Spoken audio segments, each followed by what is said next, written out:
What happens when one man tries to watch all of the horror films and sci-fi films of the 1950s? Well, we're about to find out because I'm your host, Josh Spiegel, and this is the 50s Project.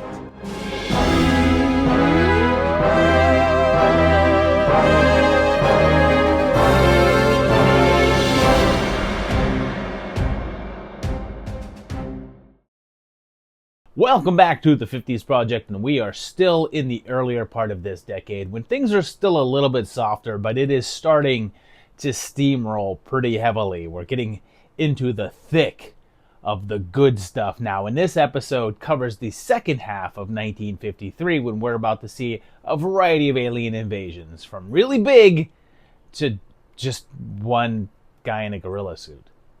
The first entry for the back half of 53 arrived on June 19th, but we're possibly going back way further since it's the Neanderthal Man. We meet Dr. Groves, and he's startled by a noise while reading about the Neanderthal Man, and it's Robert Shane, who we just saw in Invaders from Mars, and it appears as if someone breaks into, or out of, his lab. A hunter then spots a huge tiger just strolling around in the woods, but no one believes him. But then later, the game warden sees it too. After reports of local cattle getting killed off, the warden decides to reach out to a nearby zoologist with a plaster cast that they made of a footprint, but he's surprised that it's current and not a fossil. Harkness then heads up to the countryside to investigate, bringing along his friend Nola. Meanwhile, Groves theorizes that Neanderthals were actually smarter than modern man because they had bigger skulls and therefore clearly had bigger brains. And if their brains were larger in size, clearly they had to be smarter, right? That's how that works, right? When he goes back to his lab, though, well, it appears as if he's up to some mad science stuff. Harkness is staying with the doc since Nola is friends with his fiancée, and they find and shoot that tiger, which turns out to be a saber-toothed one, though they're extinct. But when they come back to retrieve the body, it's gone. But then it happens. We see that the doc's formula transforms him into a Neanderthal man, complete with jutting forehead and messed up teeth. And how does that happen? How does a formula just crack your teeth and all that? So, this weird one was directed by Ewald Andre Dupont, and he had been in the biz since around 1918, and he left movies to become a talent agent all throughout the 40s, but in the early 50s he came back to make a couple of pictures, and this was one of them. Oh, and one thing I didn't mention was that Nola, she's played by Beverly Garland, and this was somewhat early in her career, and the first time that she used that name, as her couple of previous credits, was under the name Beverly Campbell, but we'll see her quite a bit as we go on here. Hilariously, the Neanderthal look is what appears to just be a mask, which is something that was rather heavily mocked when it was released. But that wasn't the only thing that they criticized, since it was just called a Jackal and Hyde knockoff, and its cheapness was discussed. It wasn't really a hit, but it also wasn't too big of a disaster, although there's no box office numbers to speak of, but it very quickly faded from memory. And it's okay. It's a 2.5 out of 5. The story's nothing original and super derivative, but it's entertaining enough and has some good, unintentionally funny bits that make it enjoyable. Oh, and it ends with a good old-fashioned speech, almost right to the camera, about tampering with God's domain. The cultural significance is a 1.5 though, since it didn't make a dent in the genre and wasn't influential at all. But I'll boost it an extra 0.5 for some recognizable faces getting featured. Should you watch it? Maybe. It's not a bad watch, but you'll be alright if you skip it.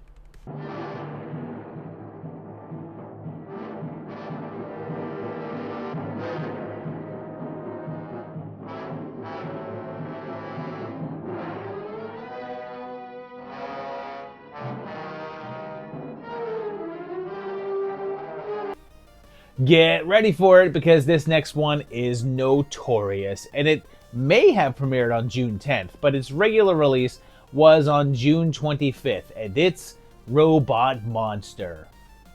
It opens with two little kids playing around in the yard while blowing bubbles, and they enter a cave, and this is the famed Bronson Canyon, and I've talked about it in a number of videos, and I've even shot a couple of them there. It's the site of the TV Bat Cave, and lots of other things, and is right in the heart of Hollywood.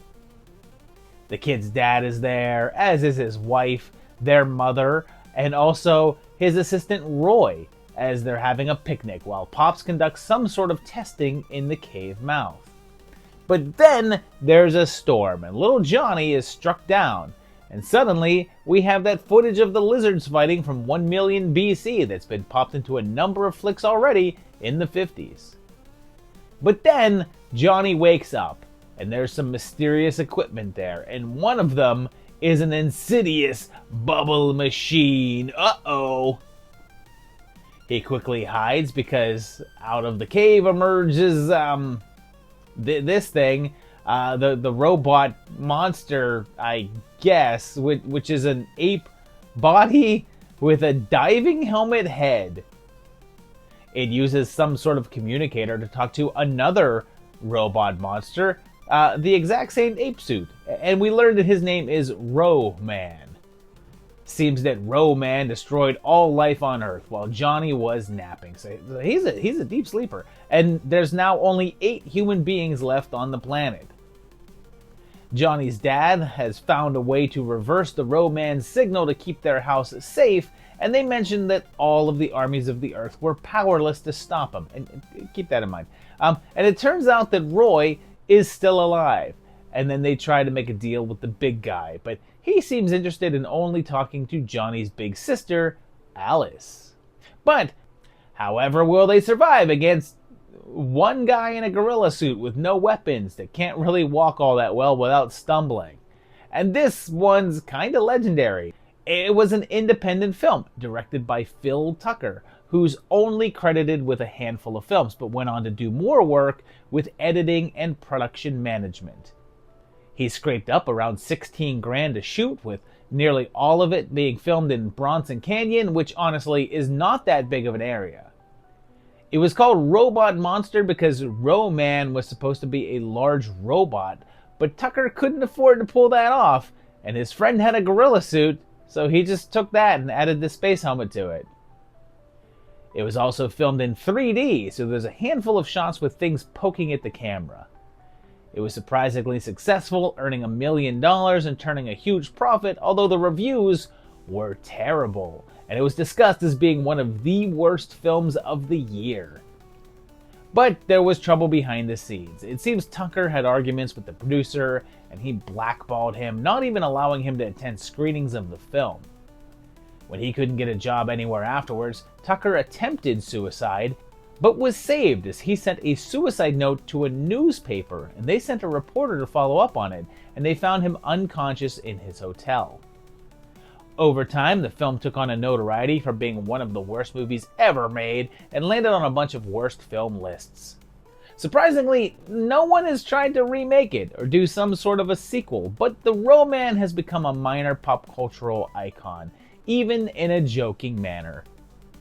And look, it's a 3.5. It's one of the definitions of a movie that's so bad, it's good. It's just so goofy and enjoyable, and nothing makes sense. I don't know if it's the bubbles or the way that Man almost falls down every couple of steps or what, but I love watching this. The significance is a 3, since it's something that people are very aware of, and it's become a very talked about film, but not one that's been frequently seen, and has never taken a hold of its own status and become something that was a household word. Should you watch it? You cannot. But you must! How do you calculate that? At what point on my graph do must and cannot meet? Yet you must, but you cannot!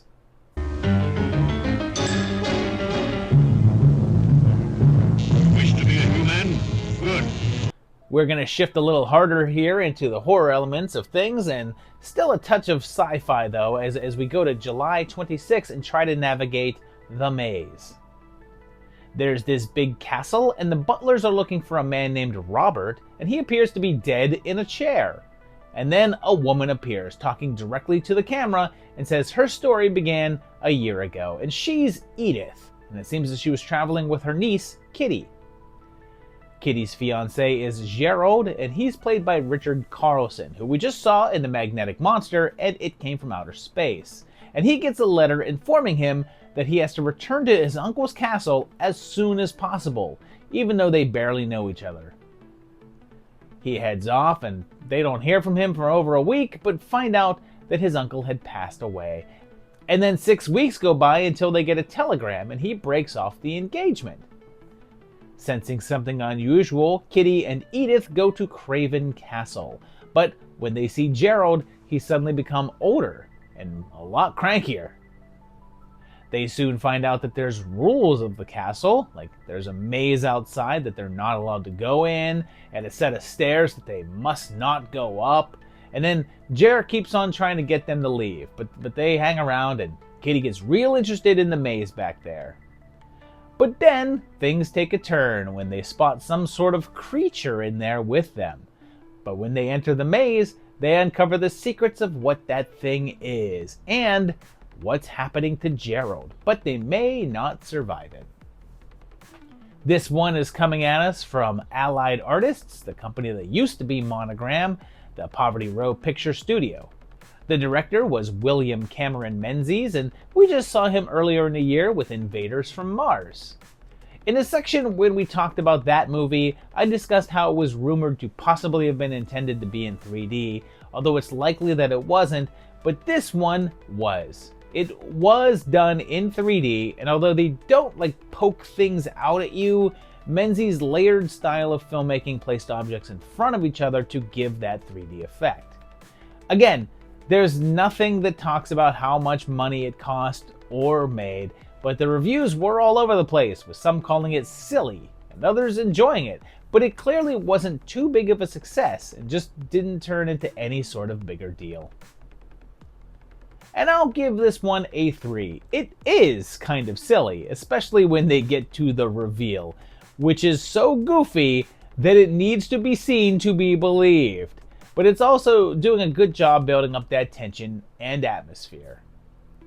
The cultural significance is just a 1.5 though, because it's not that well known, although it did get a bit of notice and was one of a wave of 3D films at the time. Should you watch it? I'd say yeah, mainly because the twist out of the end is just so out of the blue and weird. Let's go all the way into the horror side of things, although I guess not, since it's definitely more horror comedy. On August 1st, with Abbott and Costello, meet Dr. Jekyll and Mr. Hyde. It begins with a man being killed on the streets by a furry-handed person, and he was a doctor, and it's just the latest in a string of similar killings. There's then a song by a group of women looking for the right to vote, and they spend several minutes of it. And man, I'm just so sick of all these politics shoved in our faces in today's, 1953's movies. When it causes a brawl, Slim and Tubby, police officers, are on the case, and of course it's Abbott and Costello. But they're American officers doing research in England. A reporter gets arrested along with one of the suffragettes, Vicky, as well as Slim and Tubbs. Vicky's guardian is Dr. Jekyll, and it's good old Boris Karloff, and it's the first that we'll see of him in 53, and also the last, as everything else he did this year was on TV or a crime thriller. The doc discusses his belief that man is made up of two sides, one good and one evil, and he wants to tame the evil side, and is conducting experiments to do so along with his mute assistant. We see it work with the doc changing into the more bestial Mr. Hyde, which, doesn't look a whole lot different than the Neanderthal Man. After the boys are expelled from the police force for their involvement in the fight at the protest, they decide that they'll get reinstated if they're able to catch the killer and go on the hunt. That leads to a bunch of shenanigans around town, up on the rooftops, and at one point they end up in a wax museum with figures of both Dracula and Frankenstein. When Tubby figures out that Jekyll and Hyde are the same, no one believes him and they end up spending the night at the Doc's estate, although he has no intention of allowing them to leave. But Jekyll isn't the only one to have that dark side unleashed, since we soon get a little Tubby Hyde as well, which for some reason is like a mouse and also about half the size. And this was the newest of the series in which the comic duo would face off against the Universal monsters. And this one takes some liberties with the story, as it's the classic version of Jekyll and Hyde, although here, the good Doc ain't so good and seems to be fully in control as Hyde. It was once again directed by Charles Lamont, who had previously done the team-up of the duo with the Invisible Man, and also did their Journey to Mars earlier in the year. The budget was decently strong at just over $700K, and the reviews were also strong, with it being praised as another solid performance for the pair. But by this point, their popularity was starting to dip, and this was profitable, bringing in $1.25 million, but it was a decline from the results of their previous efforts in the Universal monster world. And I'll give it a 3. It's a pleasant little film, but not as funny as the earlier ones, and not enough for the boys, really. They're shoved to the side for a good deal of things, and the focus is placed on the more serious main storyline, which is fine, but we've seen it before. The significance is a 3.5, since it's a part of the A&C series that featured a major horror legend and ran on Saturday morning matinee shows all the time, making it very recognizable. Should you watch it? Definitely. Even if it's a step down, it's still a good time.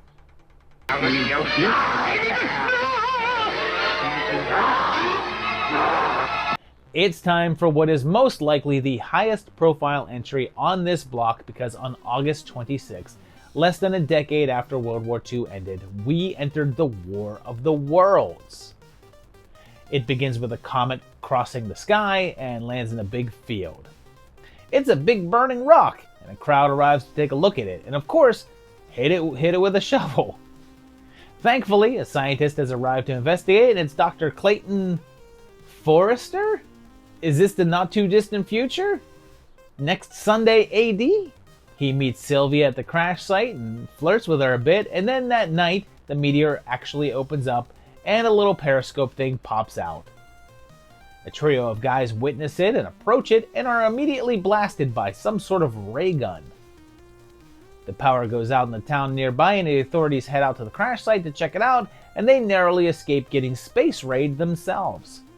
But then, more comets come down and the military get involved, congregating around the meteor.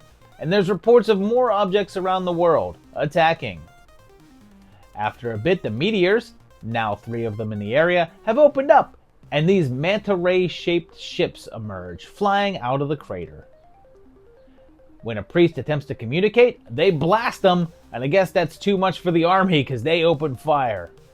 However, there's these invisible force fields around the ship that protect them from Earth weaponry, and they basically get eradicated right quick, turning into skeletons and shadows by their heat rays. Forrester and Sylvia barely escape together and have to stay out of the sight of the alien vessels, and it seems like several other areas around the world have already fallen. When our duo hides out in the house, the aliens come looking for them, and I guess they operate off of an RGB color theory. We also get our first look at the Martians outside of their ships, and they don't seem all that tough, right? But then they seem unbeatable without a little help, and I do mean little.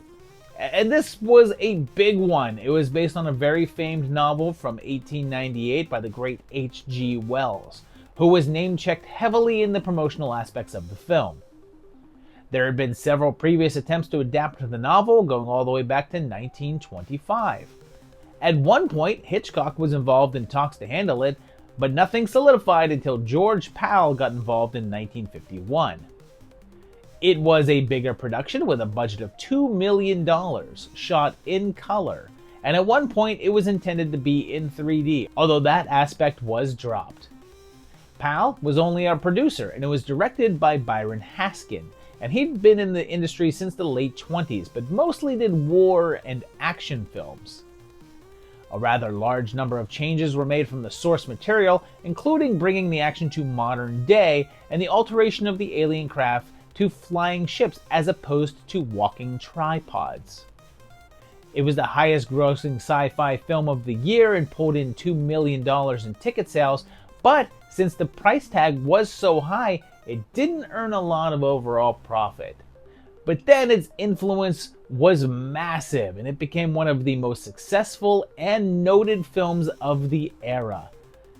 Even though it wouldn't get a direct film sequel, it got a TV series follow-up in '88 that was a direct follow-up. There was also remakes, several of them, including the big one from 2005, directed by Steven Spielberg and starring Tom Cruise. But beyond that, there were several low-budget pictures that featured the name and variations of the plot. It should be mentioned as well that it's not a coincidence. MST3K's Dr. Clayton Forrester was directly named as an homage to this film. And I love this one. It's a 4. I think the pacing's great, the FX are awesome, and there's moments in here that scarred me as a little kid, like when the army sergeant gets blasted and the tentacle in the house. The CS is high as well at a 4.5, since this is a name everyone knows and a lot of people have seen, even if it never became that marketing phenomenon that some other flicks were able to achieve. But its influence was large. Should you watch it? Definitely. No need for a war with yourself, just watch it. After all that men could do had failed, the Martians were destroyed and humanity was saved by the littlest things which God in his wisdom had put upon this earth. We'll jump ahead a month and take a turn down the road to silliness, since on September 3rd we have the arrival of Catwoman of the Moon. This one has a rocket taking off to the moon, although the astronauts are basically just strapped into lawn chairs, and eventually they're able to get up and walk around. And I love that their control center is just like desks with office chairs, and they have a little trouble on their journey, but they're able to fix things up and continue on. They manage to land on the moon, and they make sure to land on the dark side because they claim the light side is too hot. It's way too hot. They get out and walk around, having to dodge random meteorites and hilariously toss a cigarette across the dividing line between the light and dark side, and it instantly bursts into flames because that's science, I suppose. They eventually find a cave and wander in, and they determine that there's oxygen down there and remove their helmets. But uh-oh, there's also giant spiders down there. But that's not all, because there's an entire freaking city. Someone has stolen their spacesuits, so they're trapped down there, but it turns out that they're not alone, as they're attacked by a group of women. They take Helen and tell her that their civilization predates humans by centuries, and they've contacted her telepathically to tell her how to get there. And they want her to help them get to Earth and leave those pesky men behind. And this was a low-budget independent picture that was directed by Arthur Hilton, and he only had a handful of credits when it came to directing, but a huge roster of things that he worked as an editor on. Not long after this, he'd shifted to editing TV shows, and that's where he'd stay for a couple of decades. It's hard to tell because there's not an abundance of things poking out at you, but this was also released in 3D, and it got mostly negative reviews that mocked the cheese level of it all. In fact, it was ridiculed enough that it caused a lawsuit. A writer for a radio show called My Little Margie visited the set, and shortly after, satirized it with a program in which characters were viewing a film called Catwoman from Outer Space. I couldn't quite find the outcome of that lawsuit though, so I'm not sure if they were successful in suing. I should also point out that the Catwomen are basically just women. They don't really have much in common with cats, and there's not much relevance to that name except that they wear these black tights, like cat suits. Astor Pictures, the production company, must have liked the idea enough though, because in 1958, they remade the film as Missile to the Moon, and we'll discuss that shortly when we get to that year. And I'll go 2.5 on this. It's fine. It's ridiculous enough that it's fun to watch, but we've seen all this before and done better. The CS is just a 1.5 since it did get some cult recognition, but not much, and outside of a fun title that got a good amount of mockery, it didn't stay in the mind of the general public. Should you watch it? Probably not. I mean, it's a decent watch, but there's not much to it.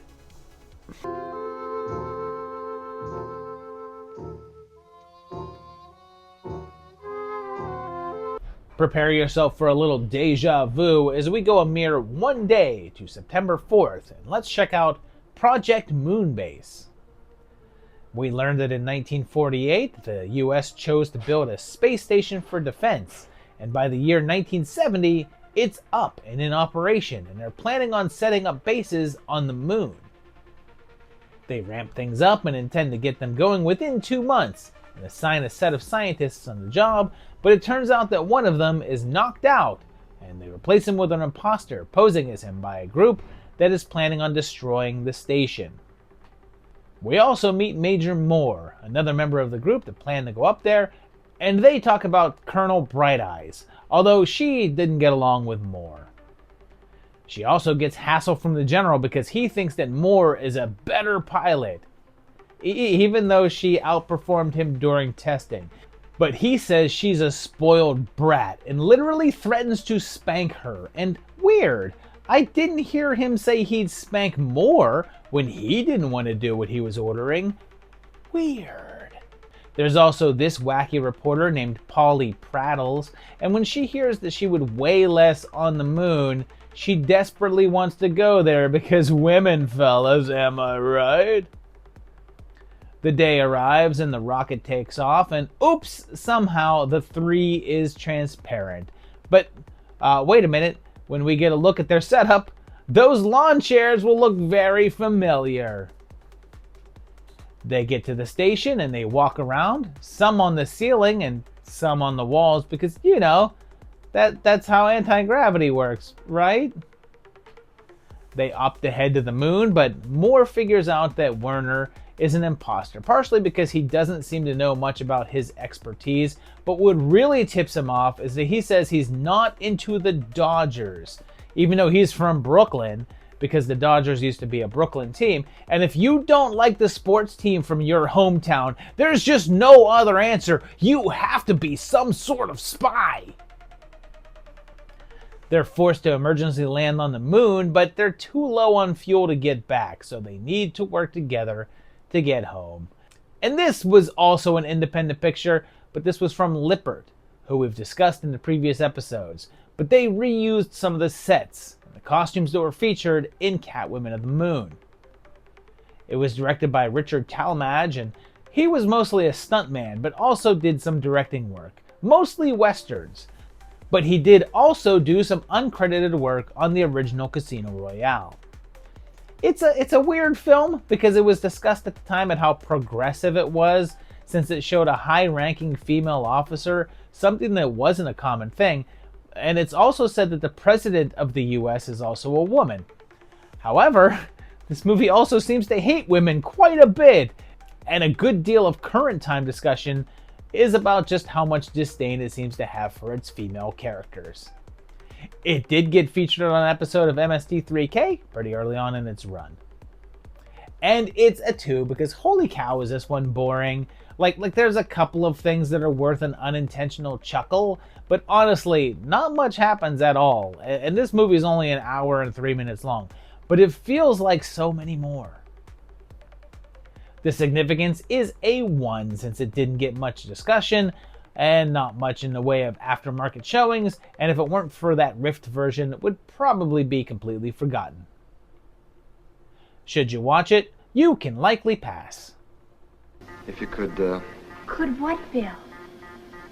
well, I mean, could you, Yes, yes. I'll skip it, but we'll take it up later.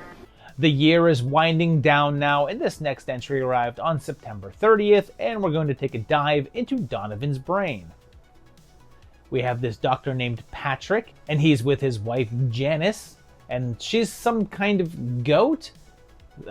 or something about a throat, or some combination of those words. He works with Frank, who's a bit of a drunk, and they're doing brain experimentation where they remove a monkey's nugget and manage to keep it alive without the body. Turns out that there was a small plane crash nearby, and Patrick goes to help. But the survivor is banged up, so they take him to the doc's place, and when they realize that they can't save him, Patrick takes advantage. They remove his brain and keep it alive, placing it in a tank full of liquid, and then discover that the man is Warren Donovan, hence the title. Patrick and Frank are at odds about doing the experiments, and the local reporters are curious about what happened to Donovan, and soon afterwards it appears to take control of the doc and writes in his handwriting. But then Patrick starts talking like Donovan and acting like him, with all of his quirks, and even goes to withdraw a bunch of money using his signature. But then he's getting blackmailed, and soon the lines between Patrick and Donovan start to blur, and it's up to Frank and Janice to do something. And this one definitely has some name recognition to it, but it's also something I've talked about before. It was based on a novel from 1942 called Donovans Brain by Kurt Schadmak, and I've also talked about him recently since he directed The Magnetic Monster in 1953 and Bride of the Gorilla in 1951, but he also wrote a bunch of novels, and Donovan Brain was one of them. He was meant to direct this one too, but for one reason or another, he was replaced before filming began.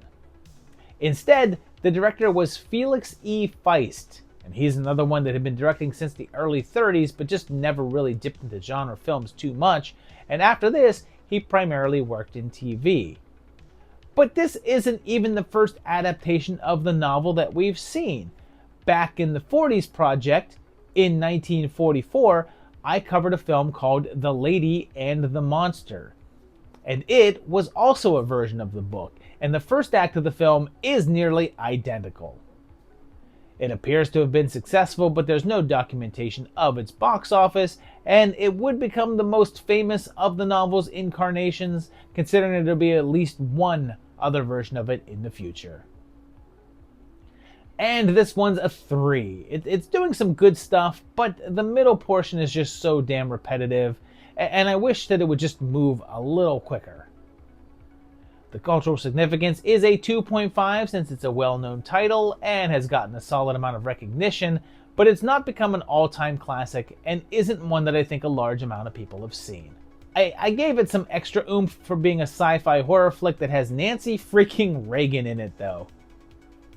Should you watch it? It doesn't take a brain to tell you yes.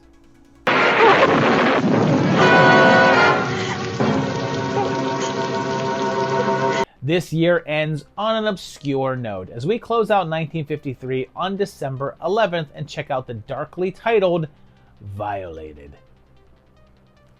It starts out with a woman in a hotel room, and she goes into her guy friend's jacket and finds a pair of scissors, and he immediately attacks her and kills her with them. The police say that he not only killed her, but cut off all of her hair. We then meet a psychiatrist, and he deals with former criminals, and he's helping the police with the case, but a reporter comes to try to figure out the killer's motivations. We then meet Jan, a man claiming to be a photographer, approaching young ladies who want to be models and telling them he can help them, and asking him to come by with lingerie and bathing suits, and that all goes just like you would picture it, except for the propensity of both of them to say the words gosh and gee, which they do about 4 times in 1 minute. He also has another model and goes to her job to show her the proofs, but right after, she's also attacked by the mysterious psycho. They determine it to be the work of the same guy, and they start pulling in a bunch of suspects. One of the people they suspect is one of the doc's patients, and he says it couldn't possibly be him and thinks it's this other guy instead. Jan does the photo shoot with Lily and is questioned by the police, but they also ask one of the victim's co-workers, and she gives a description that sounds an awful lot like that dude the doc said to not worry about. But Jan's a little creepy himself and doesn't like to take no for an answer. So we have several subjects to pick from, but who is leaving these victims violated? And yeah, sorry, I can't take this title seriously without thinking of... You've been violated, girly man!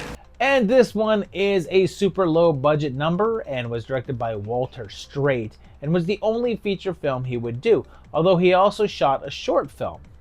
But the writer did, since he was William Mishkin. This was also his first film, but after this, he would go into producing and would work all through the 60s and 70s and was the man who produced most of the early Andy Milligan films.